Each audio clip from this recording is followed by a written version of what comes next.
Good morning, 8th grade. Happy Tuesday, September 29th, 2020. Here is your daily to-do list. As always, you're going to come to your social studies Canvas page and scroll to your weekly workflow.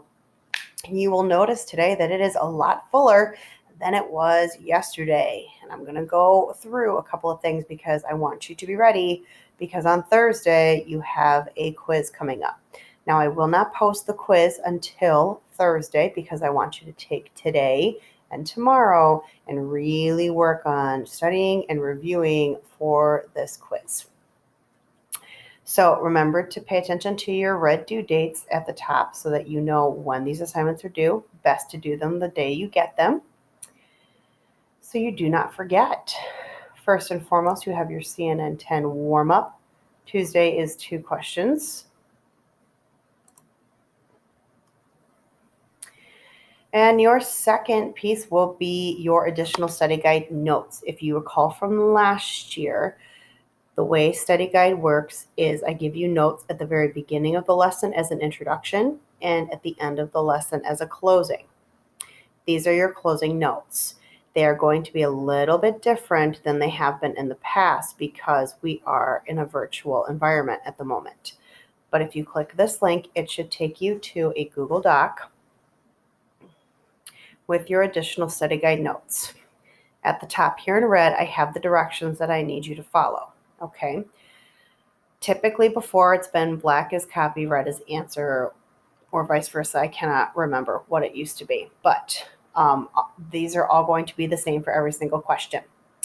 You're going to copy the questions below into your study guide or notebook.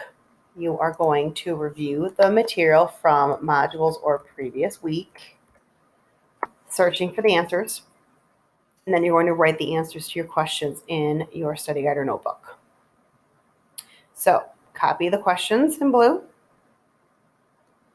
review the material from last week and the week before, looking for the answers, and then write the answers. For all these questions, you're going to have to refer to the PowerPoint presentation that I posted on Canvas. Okay, all you have to do to get back to that is go to week number 3,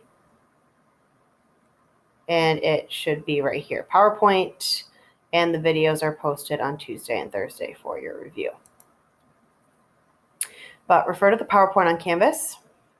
What are the 4 historical reading skills that we covered in the PowerPoint?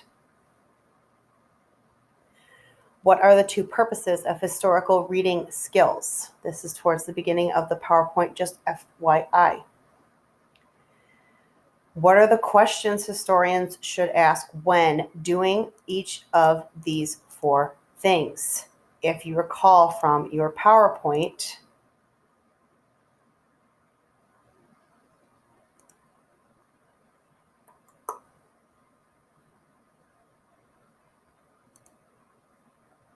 you should be able to do certain things by doing this reading skill. So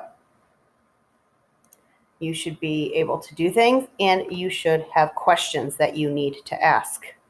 So for each one, there is, what can you do? What should you ask? What can you do? What should you ask? So you're going to need to copy notes down from your PowerPoint. So there's sourcing, contextualizing, close reading, and corroboration. So those are your 4. What are the 4 tools, 4 reading skills? I just went over them. What are the 2 purposes of historical reading skills? I will give you a hint. It is this slide. What are the questions historians should ask when sourcing or contextualizing or close reading or corroborating? Each one has a different set of questions. And what should students be able to do when they are sourcing or contextualizing or close reading or corroborating? Each one has a different to-do list. When you are done with this, you're going to come back to your workflow and you're going to make sure that you have already copied in your big 3 from 2 weeks ago. If you haven't, that's fine. You're going to take the time now to do so. I have reposted my video where I go through your big 3 for this lesson You just kind of have to skip through my introduction to find it, but it is in here, probably about the 4.5 minute mark. Just for reference, I go through the big three for you. So double check that you already copied the big three in your study guide from week number 2. The other thing I want to draw to your attention is, even though it says on Wednesday, you can start playing the quizzes review game as soon as possible. As you recall from last year, quizzes is perfect practice game because most of the questions that appear on the review game will appear on the actual quiz. So it's a good practice test for you. If we were typically face-to-face in traditional fashion, I would do some kind of top 10, top 15 competition in class, and you would pick something out of the treasure box or a piece of candy. Unfortunately, we can't do that, but I still want to reward those students who are trying their best and practicing at home. So I will be giving some kind of reward. I haven't decided yet if it's going to be like extra credit on the quiz, if it's going to be something out of my treasure box, something from the dojo store.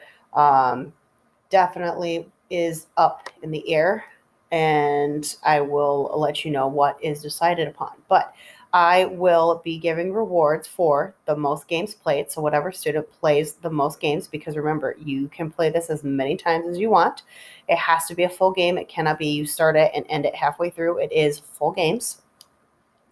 I will be giving a prize to the student who has the highest score. This is the number. And I will be giving a prize to the student or students who have the highest accuracy.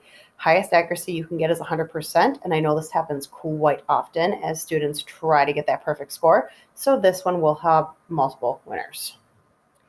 So your job for today is to definitely get your study guide notes in order, and you can start practicing for your quiz by reviewing in quizzes. And again, this lesson 1 quiz won't be posted until Thursday.